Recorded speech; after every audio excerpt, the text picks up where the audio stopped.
Los Angeles in 2025 is no longer a haven for dreams.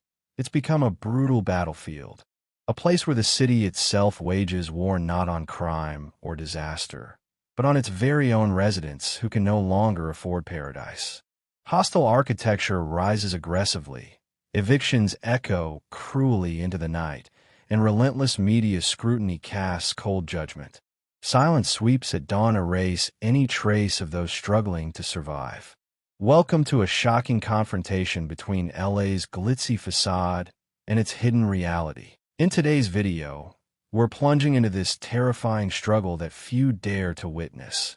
A battle between the glittering lights of Los Angeles and the forgotten souls trapped in darkness.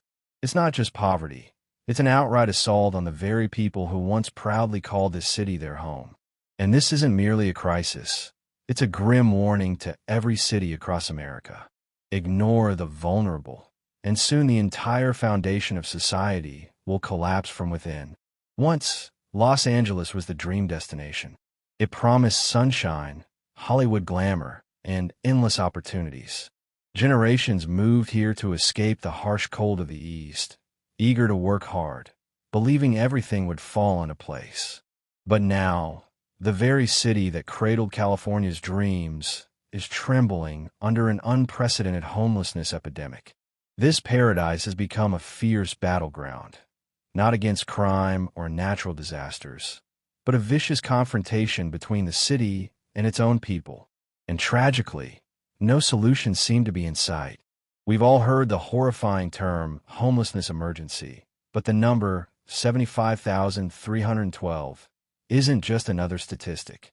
It's the stark reality for tens of thousands living without roofs over their heads, more than the entire population of Redondo Beach. But here's the shocking part. These aren't faceless strangers.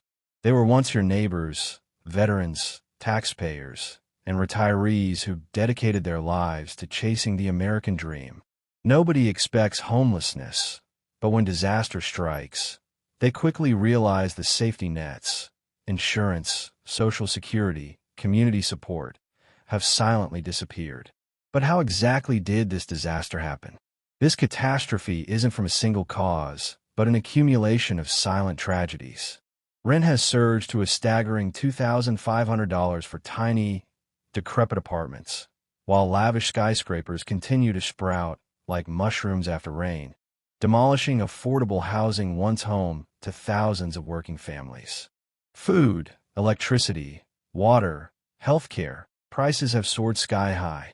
Even basic necessities like eggs now cost $9 a dozen, transforming simple nutritious meals into luxuries. Meanwhile, wages remain stagnant, and critical subsidies slowly vanish. These seemingly small changes gradually build up until they completely crush dreams and destroy lives.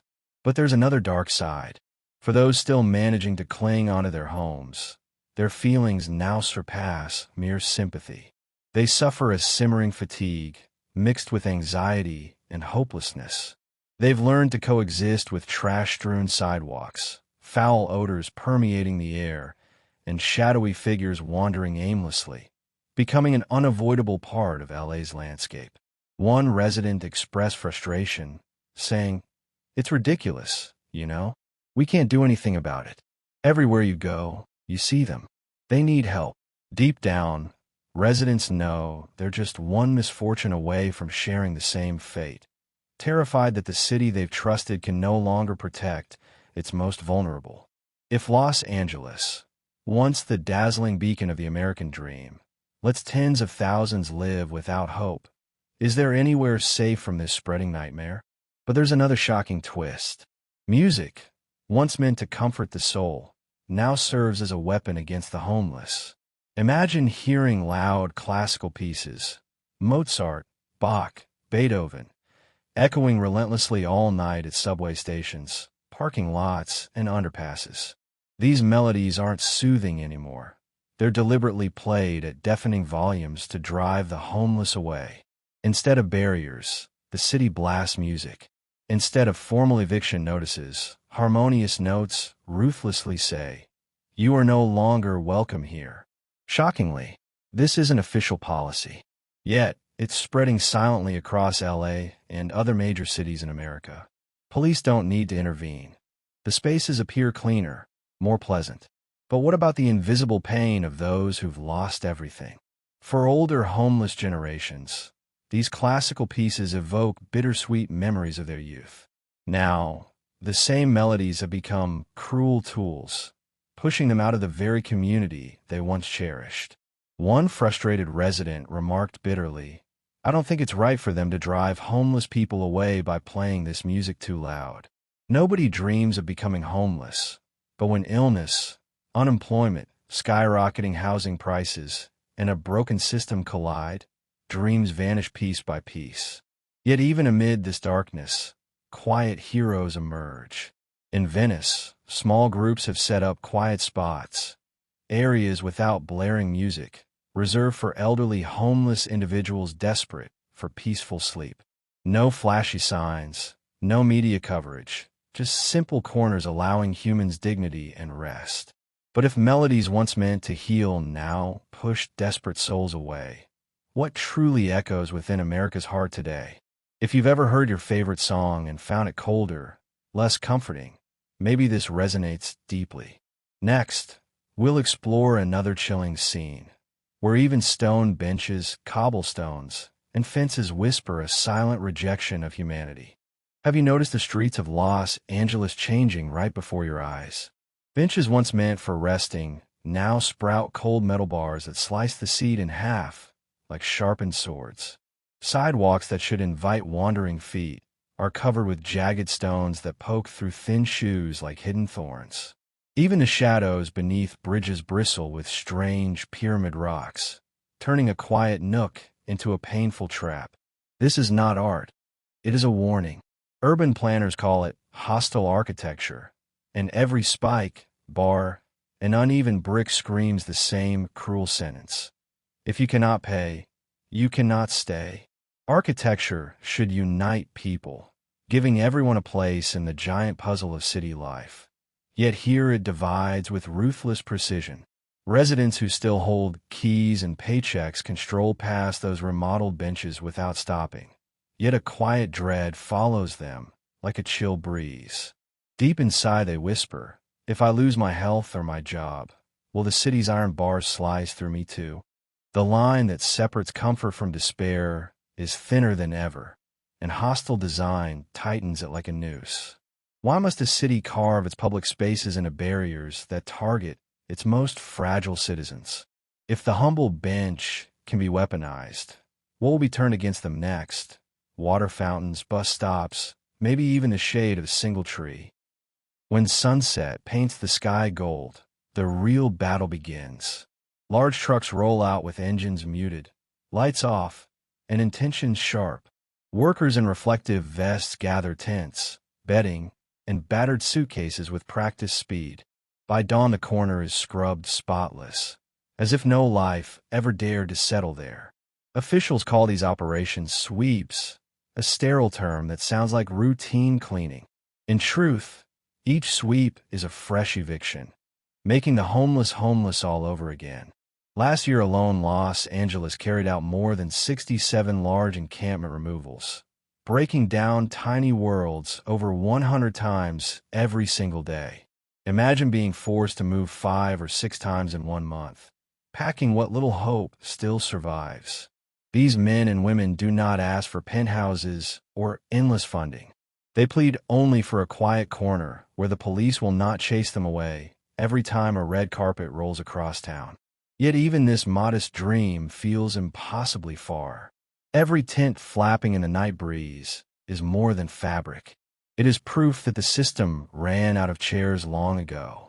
Each time a tent is torn apart, the owner loses shelter, safety, and one more thread that once stitched them to this city.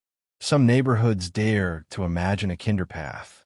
Volunteers propose small transitional camps where people can store their belongings, lock a door, and meet nurses who treat wounds of both body and mind. One bright idea, Bridge Rest LA, opened 2 tiny test sites, offering 3 months of steady sleep for frail seniors who had nowhere else to lay their heads. But good intentions need more than applause. They demand cash, time, and relentless empathy. Budgets run thin, patience wears out, and many leaders look away before the real work begins. This is not a question of money alone. It is a test of collective courage. So ask yourself, are we cleaning the city or scrubbing away every reminder that our social net has gaping holes? If a small nylon tent cannot remain on a forgotten curb, will there be any spot left for us if we stumble tomorrow? The media once helped us see beyond our front doors. Yet today, the lens twists the story until truth slips out of frame. Endless scrolls of short clips flash images of gaunt faces on Skid Row, labeling them nuisances or security threats without a second breath. Hardship becomes clickbait, and empathy drowns in outrage. We zip past headlines, but never ask, who are they? What broke their path? This one-sided story dulls compassion like rust on metal. When viewers see only shadows, they forget the sun that once warmed those very souls. One veteran who served with honor is now reduced to a laugh track in a viral street reel.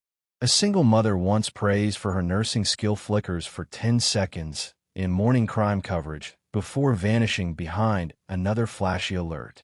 The camera does not lie, yet it chooses silence on the details that matter most. If a person can be shrunk into a thumbnail, what happens when the lens points at us? Will our lives be flattened too, judged in a blink, then scrolled away forever? Los Angeles has poured billions into homelessness programs, but somehow the tents multiply like wildflowers after rare desert rain. Thin faces still shiver beside busy roadways, and the official count continues to climb year after year. Is something broken inside the machine that claims to fix this crisis?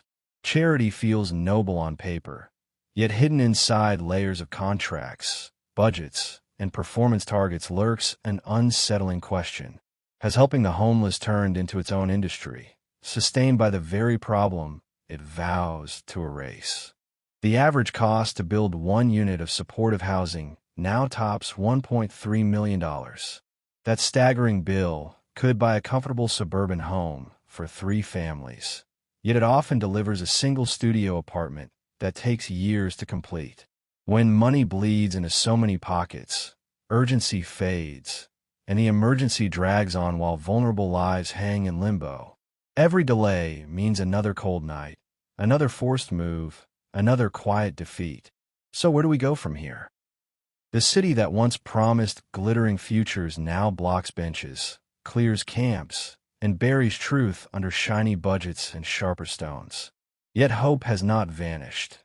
Every caring neighbor, every volunteer, every shared story plants a new seed of change. Stay with us, because in the next chapter we will expose the hidden price tags attached to compassion and reveal who really profits when misery is managed instead of solved. Some projects promised hundreds of homes, but after years of delays, many have barely reached 10% completion. Permits stall, construction costs rise, labor is short, materials are unpredictable. These are all real problems. But for those living on the edge, time isn't something they can afford to lose. And then comes the image that breaks people's hearts. A huge sign that says, "We are building hope," standing tall next to a half-built construction site. Just below, rows of makeshift tents quietly braving the cold night air. It's not the statistics that hurt. It's that painful contrast.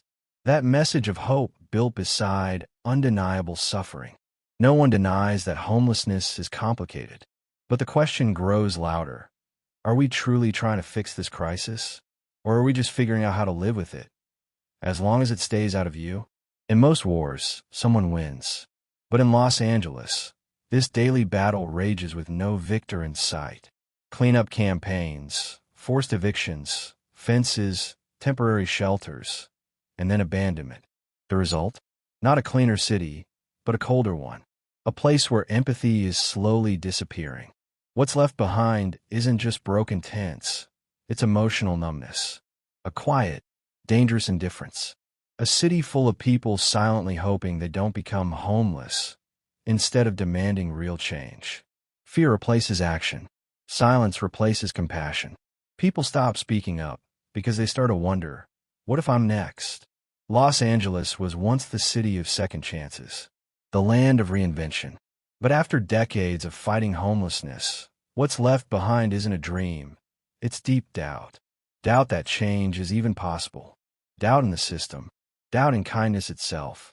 And when trust disappears from a city, no beautiful statistic can fix what's been lost. Maybe the most terrifying thing isn't that someone sleeps under a bridge, but that we've learned to accept it, as if it's normal.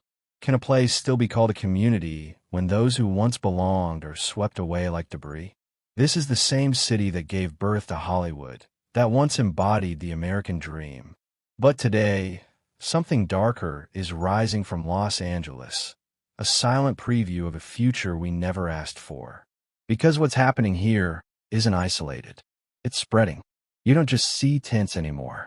You see retirees, former teachers, factory workers, nurses, people who lived honest lives, paid taxes, and gave to society until a few small things, unexpected bills, rising rent, losing a loved one, sent everything crashing down. Homelessness isn't just someone else's story. It's becoming everyone's story. And if this can happen in Los Angeles, a city with the third largest economy in America, with massive social programs and record-breaking budgets, what about everywhere else? San Francisco, Portland, Seattle, Phoenix, all are showing signs of the same unraveling. While luxury malls rise in the background, some neighborhoods fall silent. Not from crime, not from poverty, but from loss of connection, loss of care, and most of all, loss of empathy. We're starting to see a divided America. Not red or blue, not rich or poor, but between those who still have a place to return to and those who aren't even allowed to rest. That line is getting thinner by the day. Some people still believe they'll never fall that far. But if you live through the 2008 recession or the COVID-19 pandemic, then you know just how fast everything can fall apart. All it takes is one illness, one lost job, one missed payment, especially for those who are aging. With weaker health and shrinking safety nets, the edge is closer than it seems. But if Los Angeles wrote the first draft of this crisis, maybe it can also write a different ending. Small acts across the city are proving that change doesn't need to be flashy. Volunteers are creating transitional shelters. Communities are providing hot meals and mobile health care to elderly homeless.